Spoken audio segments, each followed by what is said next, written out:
Hello, and thanks for joining us for this episode of Into the Killing. If you know of any cold cases that were eventually solved that you want us to cover on Into the Killing, please visit our website, criminallylisted.com. On criminallylisted.com, you can also suggest cases for our YouTube channels, Criminally Listed and Paranormally Listed. For this episode, we're going back to August 1977. On August 4th, 1977, under President Jimmy Carter, the Department of Energy began operations. The department was created in response to the 1973 oil crisis. The oil crisis started in October 1973 when the Organization of Arab Petroleum Exporting Countries started an embargo against any country that supported Israel during the Yom Kippur War. The war went from October 6, 1973 to October 25, 1973. The embargo was the direct result of President Richard Nixon requesting $2.2 billion from Congress for military aid for Israel on October 19, 1973. Congress approved funding in December 1973. During the oil crisis, the price of gas in the United States quadrupled. The Department of Energy combined several other departments, such as the Federal Energy Administration, the Energy Research and Development Administration, and the Federal Power Commission. The Department of Energy was created to conserve energy and to develop new energy sources. It is also in charge of the United States nuclear energy and weapons programs. As of 2018, over 14,000 federal civil servants work for the department. On August 15, 1977, we possibly discovered extraterrestrial life. The Ohio State University in Delaware, Ohio, has a radio telescope called the Big Ear. In the summer of 1977, the Big Ear was looking for signs of extraterrestrial life.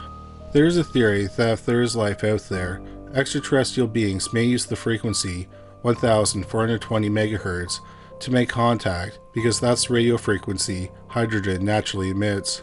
Hydrogen is the most common element in the universe, so the Big Ear was scanning the universe for that radio frequency.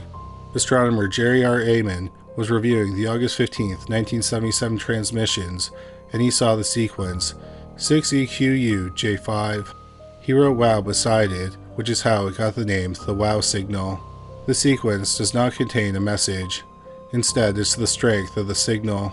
Signal strengths 1 to 9 are indicated with numbers, and then the alphabet is used. For example, 10 is A, 11 is B, and so on. The strongest signal in the sequence is U, which is 30. The signal could be observed for a 72 window second, and the signal lasted for the entire 72 seconds. It came from the direction of the Sagittarius constellation, which is about 25,000 light years away.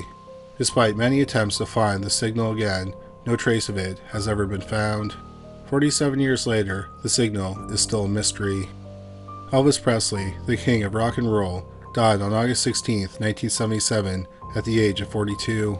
Elvis Aaron Presley was born in January 1934 in a two-room house in Tupelo, Mississippi.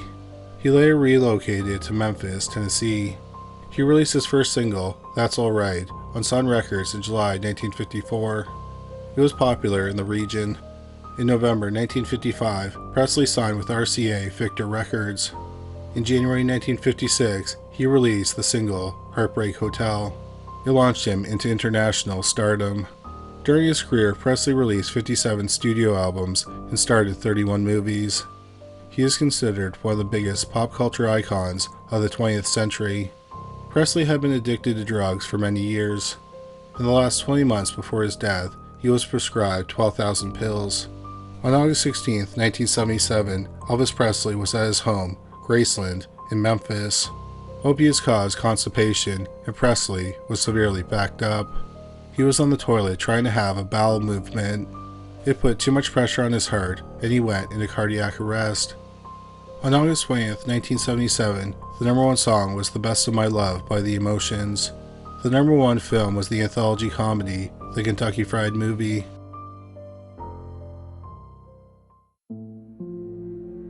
Brynn Rainey was born in Elyria, Ohio. In March 1977, Rainey was in South Lake Tahoe, California for her brother's wedding. She liked the area and decided to stay. Initially, she worked as a housekeeper at a motel. Then she got a job as a keynote writer at the Sahara Tahoe Hotel Casino in State Line, which is just across the Nevada border from South Lake Tahoe. Rainey was scheduled to work at 2 a.m. on July 25, 1977. Before work, she went to the Bitter Creek Saloon, a bar about 2.5 miles from the casino. Rainey was a regular at the bar, and the bartender remembered her being there. That night, a man called Rainey's workplace and told them she would not be coming in that night. 3 weeks later, on August 15th, Rainey's mother, who lived in Amherst, Ohio, reported her missing. She said she had not heard from her daughter in 3 weeks. 5 days later, on August 20th, 1977, a person on horseback riding in the Van Sickle State Park in South Lake Tahoe called the police. She had found a shallow grave. Animals had dug up some of the remains. Very close to the body was the woman's purse with her workplace ID inside of it. It was the dead body of 27-year-old Brynn Rainey. She had been missing for nearly 4 weeks. The pathologist determined she had been raped and strangled. Unfortunately, the police didn't have much in the way of leads, and the case went cold. We're just going to take a break from this episode to tell you about the amazing podcast, 2 Girls, 1 Ghost. Would you believe me if I told you there was a podcast that was haunted? It's called 2 Girls, 1 Ghost. Hosts Corinne and Sabrina didn't want to believe it at first, but 7 years later, and hundreds of encounters submitted by listeners later, they can no longer ignore it.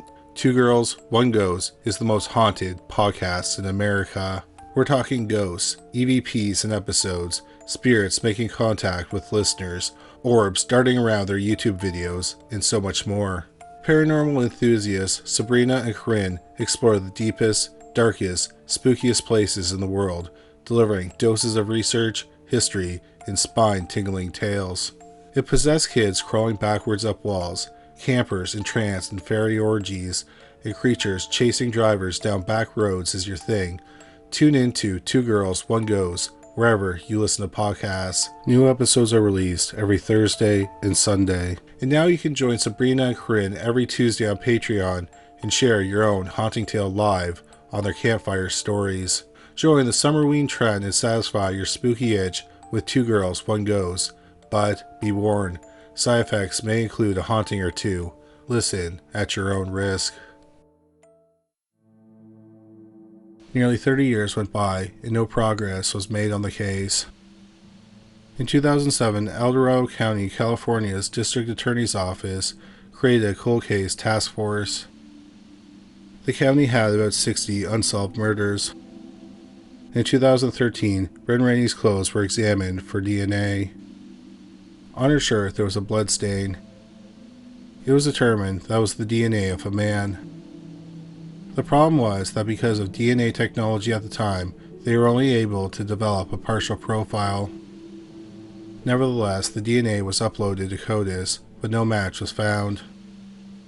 4 years later, in 2017, the cold case team decided to conduct more testing using more advanced technology. On November 7, 2017, they got a complete profile and they uploaded it to CODIS. 10 days later, they were alerted that a match to the DNA had been found, but was not a match to an offender. It was linked to another unsolved murder that happened about 2 years after Brynn Rainey's murder.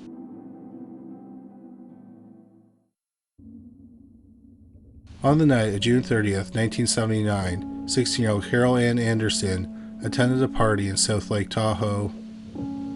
Her friends all left before her.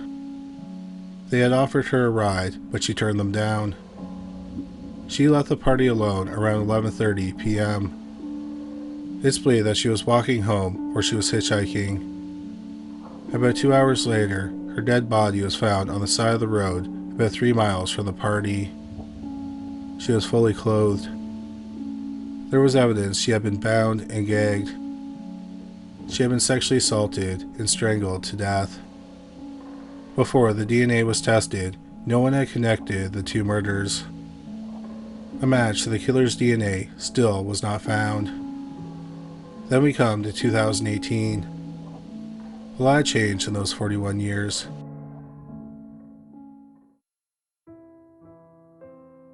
Popular movies released 1977, Rainy Hall, The Hills Have Eyes, and Pete's Dragon.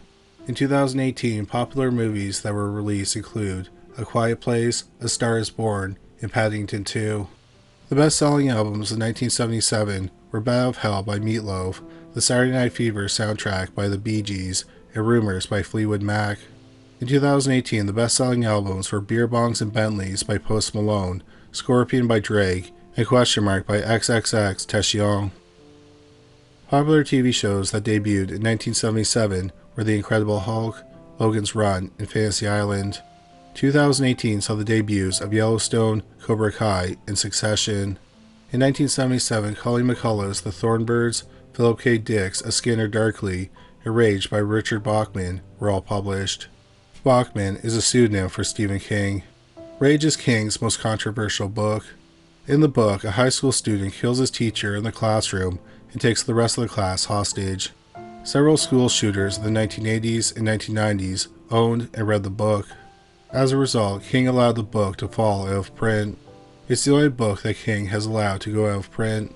Popular books published in 2018 were Educated by Tara Westover, An American Marriage by Tyree Jones, and The Outsider by Stephen King.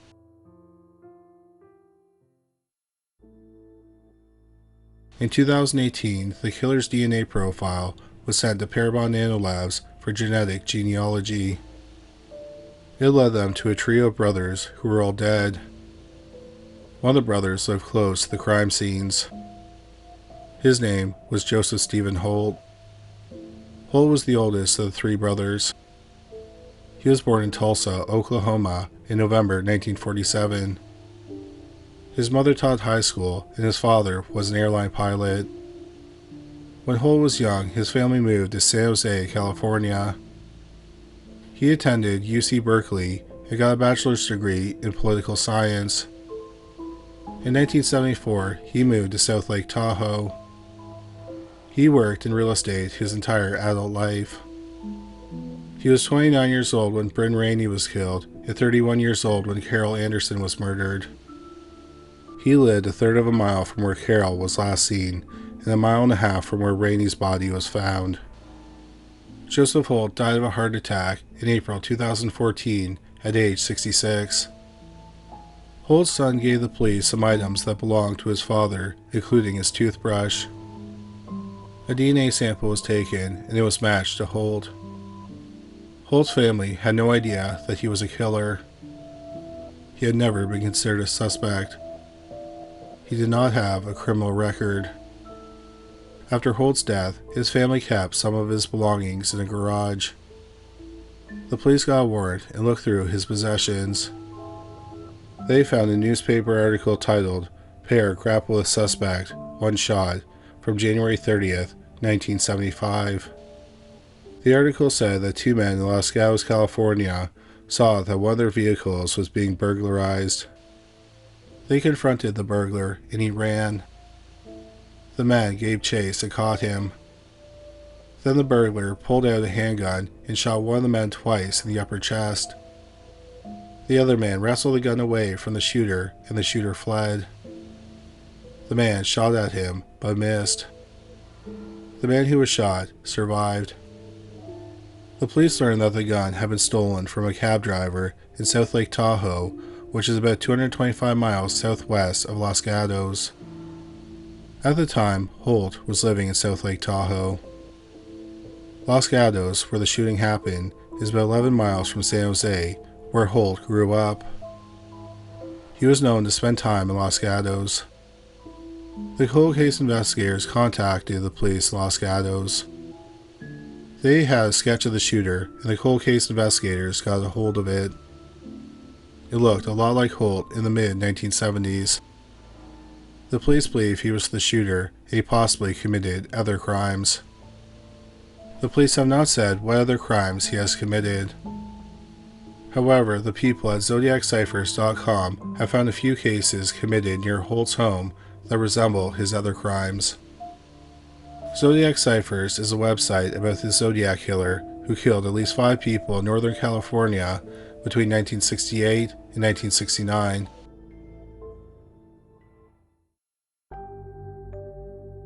In September 1976, about 11 months before Brynn Rainey was murdered, 17-year-old Kathleen Keoughan was staying with her boyfriend, who was also her stepbrother, in South Lake Tahoe. They were from Newberry, California, which is about 450 miles north of South Lake Tahoe. Her boyfriend was working as a dishwasher at a restaurant. On the night of September 2nd, 1976, he was working a shift. Kathleen ate dinner at the restaurant. Just before 6:30 p.m., she told her boyfriend that she would see him at 10 p.m. when he got off work. At 2 a.m., he reported her missing. The next day, her body was found under a highway bridge. She was fully clothed. She had died from blunt force trauma. She had been struck multiple times in the head with a blunt object. Like Brynn Rainey, Kathleen was buried in a shallow grave. Her body was about 3/4 of a mile from where Carol's body was found. The restaurant where she was last seen was less than half a mile from the casino where Rainey worked.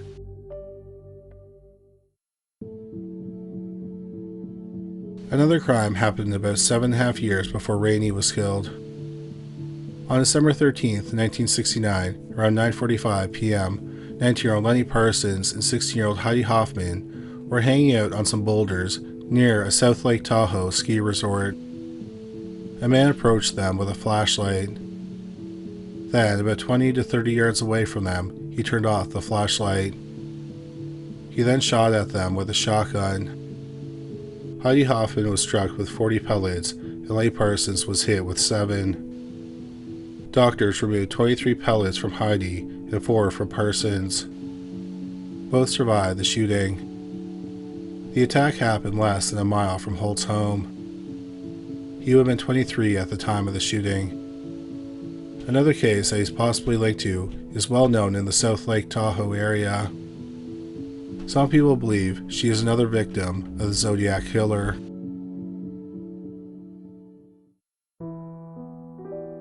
Early on the morning of September 6, 1970, 25-year-old Donna Laz was working at the Sahara Tahoe Hotel and Casino in State Line.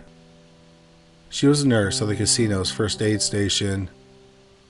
The last thing she wrote in her log was at 1:50 a.m. Her shift was finished at 2 a.m. and it's believed she left the casino on her own accord. Later that day, Lass was supposed to meet a friend from out of town, but the friend could not get a hold of her. The next day, September 7th, Lass's workplace and landlord received a call from a man. He told them that one of Lass's family members was ill and she would be away. However, no one in Lass's family was sick. Lass's mother received an anonymous call on September 18th, 12 days after she went missing. The caller said there was an emergency.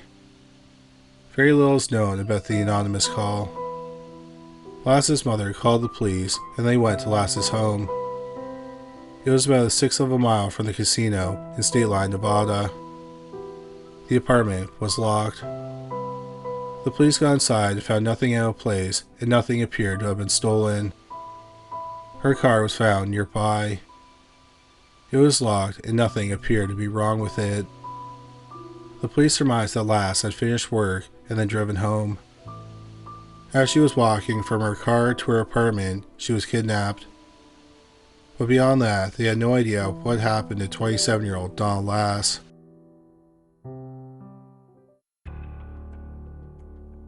On March 22, 1971, a postcard was mailed to reporter Paul Avery of the San Francisco Chronicle. Avery became well known for his coverage of the Zodiac murders. In the 2007 movie, Zodiac, Avery is played by Robert Downey Jr. The handmade postcard was made from an illustration of a condominium development flyer.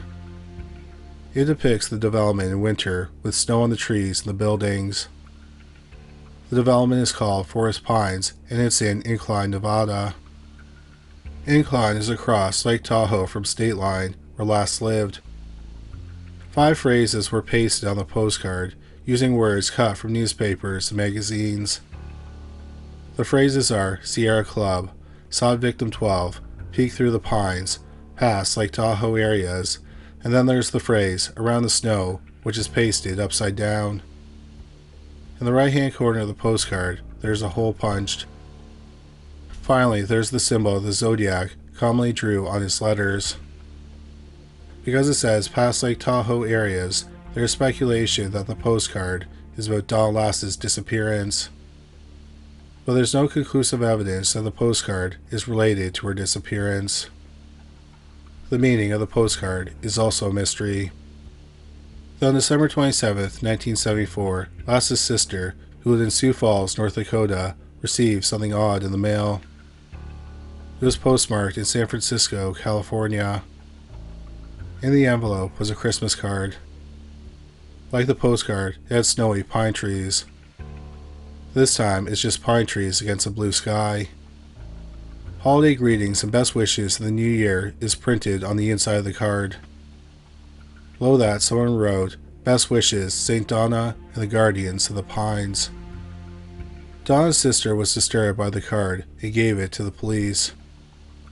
It's unknown if it's related to Donna's disappearance. However, people have noted that the postcard and Christmas cards have snow-covered pine trees on them. Also, St. Donna and the Guardians of the Pines was written inside of it. The postcard is an illustration of a condo development called Forest Pines, and the phrase, "Peek through the pines," is pasted on it. Snow is another theme. Both are winter scenes, and on the postcard the phrase, "Around the snow," is pasted on it. However, like the postcard, the Christmas card remains a mystery.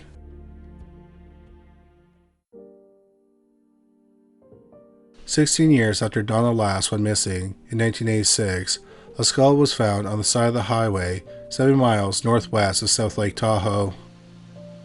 37 years later, in 2023, through DNA testing, it was determined to be the skull of 25-year-old Donna Lass. The identity of the skull solved one mystery. Tragically, Donna Lass was dead. But the skull didn't have any clues as to how she died. There was also no clues as to who killed her. The rest of her remains have never been found.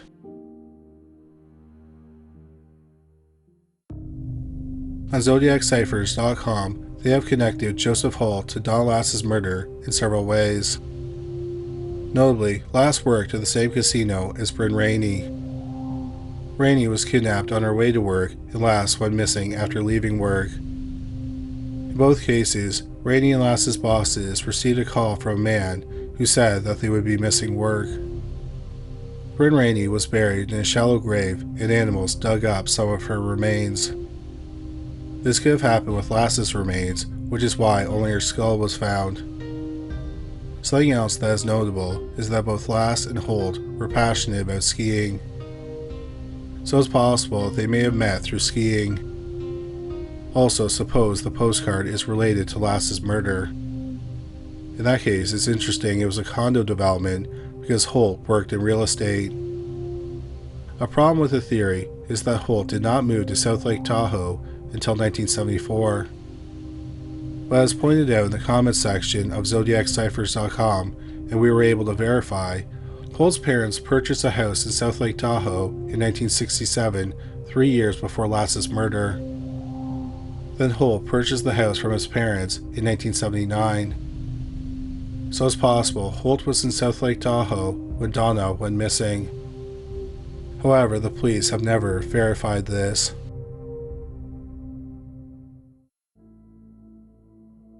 In February 2019, the police said that the cases of Brynn Rainey and Carol Andersen were now closed.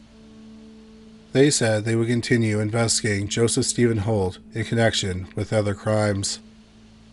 It's been over 5 years since they made that announcement, and if the police have connected him to another crime, they have yet to make that news public.